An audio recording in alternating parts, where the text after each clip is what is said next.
आप सब बच्चों को एक सूचना बताया जा रहा है और आज 23 मार्च है ना। तो भारत सरकार का तुगलकी फरमान जारी हुआ है कि आप सब बच्चों का विद्यालय फिर बंद किया जा रहा है क्योंकि कोरोना बढ़ रहा है। शांत रहिए कि आपका विद्यालय आज से 31 मार्च तक विद्यालय बंद रहेगा, ठीक है। और आप सब लोगों को बताना चाहेंगे कि यही काम पिछले साल भी हुआ था कि 1 हफ्ते के लिए लॉकडाउन किया जाएगा जब आपका एनुअल एग्जाम चल रहा था, और तब से लेके पूरा साल जो था वो विद्यालय बंद हो गया, जिससे आपकी पढ़ाई बहुत ज़्यादा नुकसान हुआ। और इस साल जब विद्यालय खुला, आपने किताब कापी अपना सारा व्यवस्था कर लिया, तब हमारे तुगलकी फरमान जो हमारे सरकार हैं वो अब आदेश कर दिए कि अब फिर जो है कि ये विद्यालय फिर बंद होगा।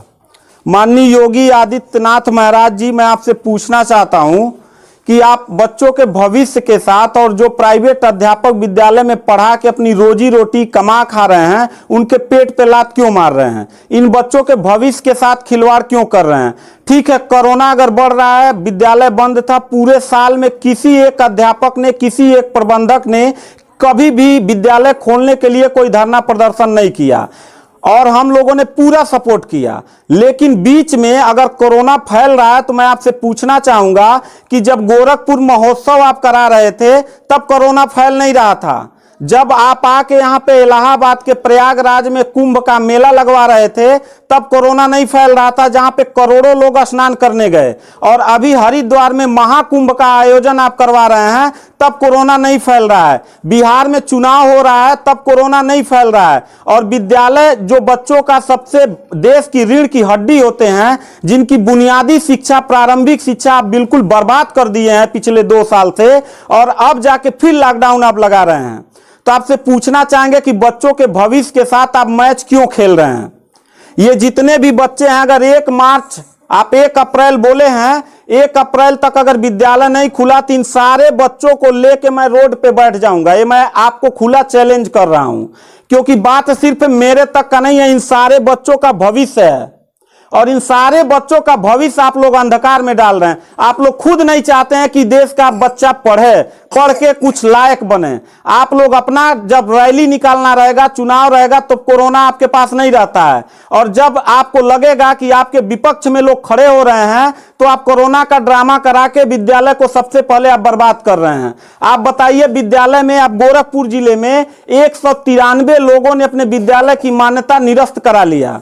जानते हैं क्यों? महंत योगी आदित्यनाथ जी, क्योंकि वो लीज पे चलाते थे और उनका भाड़ा हुआ करता था 40,000 45,000 रुपया मंथली हुआ करता था। वो भाड़ा न चुकाने के वजह से, चूंकि मालिक को भाड़ा चाहिए, उन लोगों ने अपनी मान्यता निरस्त करा दिया। और सरकारी जो स्कूल है उनकी हालत तो पहले से मतलब खस्ता हो चुकी है। तो ऐसे कंडीशन में गार्जियन करे तो क्या करे और हम अध्यापक करे तो क्या करें? ये जितने भी 16-17 स्टाफ हैं, इन सब लोगों की रोजी रोटी चलती है इन बच्चों के और इस विद्यालय के संस्था से। आप लोग हमारे पेट पे प्रहार कर रहे हैं, हम लोगों के व्यवसाय से प्रहार कर रहे हैं।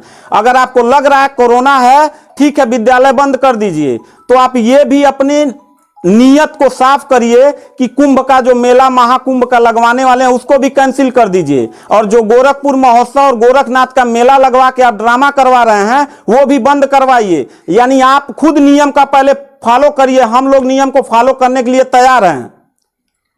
अगर लास्ट में जाते जाते यही कहेंगे, इन बच्चों को, चेहरों को देखिए, इनके माता पिता ने सारे बच्चों का, किनका मोबाइल बज रहा है, साइलेंट कर लीजिएगा सर। इन सब बच्चों के माता पिता ने, बच्चों कितने लोगों ने आप किताब कापी अपना सारा कंप्लीट कर लिए हो? पता है, एक एक बच्चों की किताब कापी 2-2 हजार रुपए की आती है। आप फिर लॉकडाउन लगा दिए, इनकी पूरी पढ़ाई बर्बाद हो गई। अब यानी आपने 1 हफ्ते का लगाया है, आपकी नीयत पे तो मुझे 100% विश्वास है ही नहीं है कि आप करोगे क्या। आप पूरे साल पढ़ाई बर्बाद करोगे। हाथ नीचे करिए। अब ये बच्चे करेंगे क्या? किताब लेकिन इनके गार्जियन करेंगे क्या? हम लोगों ने पूरा कोऑपरेट किया सरकार को। जितना दिन लॉकडाउन लगा था उतना दिन का मैंने पूरे सभी विद्यालय के लोगों ने शुल्क माफ कर दिया, क्योंकि गार्जियन के ऊपर कोई लोड न पड़े। हम लोगों ने टीचरों को पेमेंट नहीं किया, क्योंकि हम लोगों ने जब फीस नहीं लिया तो पेमेंट कहां से करें। हम लोगों ने पूरा सरकार का साथ दिया, जितना हो सकता था सब लोगों ने साथ दिया। लेकिन अब इतनी कंडीशन होने के बाद, विद्यालय खुलने के बाद आप लोग विद्यालय बंद कर रहे हैं, ये बहुत ही गलत कर रहे हैं। और आपका पॉलिटिकल जो फंडामेंटल जिस पे आप चल रहे हैं, कि जिन नियतों पे आपका बर्बाद होने वाला है, मैं लिख के आपको दे दूंगा कि अगर फिर से 1 अप्रैल के बाद, ठीक है, अगर 1 हफ्ते के रोकने के बाद कोरोना भाग जाता तो मतलब 1 हफ्ता आप बंद कर लीजिए, बिल्कुल हम लोग 1 हफ्ता नहीं पढ़ाई कराएंगे।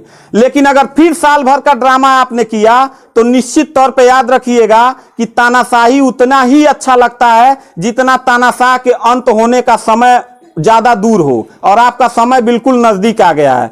तो मैं उम्मीद करता हूं कि आप ये काम बिल्कुल मत करिएगा। 1 अप्रैल के बाद अगर विद्यालय फिर से आप बढ़ाएंगे तो इन सब चेहरों को देख लीजिए, और इनके गार्जियन को लेके, अपने पूरे स्टाफ को लेके, जिले से लेके मैं प्रदेश लेवल तक धरने पे बैठूंगा, इस बात को याद रखिएगा। क्योंकि सवाल यहां सिर्फ मेरे रोजगार का नहीं है, मेरे जितने सहपाठी और जितने मेरे कर्मचारी लोग हैं और इन बच्चों के पढ़ाई का भविष्य का सवाल है। तो मैं इन बच्चों को लेकर धरने पे बैठ जाऊंगा, और जरूरत पड़ा तो असंवैधानिक भी हो जाऊंगा। इसी के साथ मैं सरकार से रिक्वेस्ट करूंगा कि अगर 1 हफ्ता में बंद करने से कोरोना भाग जाता है तो हम सब लोग आपके साथ हैं, अगर नहीं भागता है तो 1 अप्रैल से छोड़ दीजिए। हम लोगों को कोरोना होगा, मरेंगे, क्या करेंगे वो हम लोगों की रिस्पांसिबिलिटी है। आपको इतना चिंता करने की जरूरत नहीं है, क्योंकि कोरोना में लॉकडाउन लगाने के बाद खाना हम ही लोग पहुंचाएंगे, लोगों के आने जाने की व्यवस्था हम ही लोग करेंगे, उनके दवा दारू की व्यवस्था हम ही लोग करेंगे। आप सिर्फ ड्रामा करेंगे, सिर्फ थरिया पिटवाएंगे और मोमबत्ती जलवाएंगे, इससे ज्यादा तो आपकी कुछ औकात है ही नहीं है। तो मैं उम्मीद करता हूं कि 1 अप्रैल के बाद आप विद्यालय खोल दीजिएगा। इन बच्चों के भविष्य के साथ आप लोग खिलवाड़ मत करिएगा।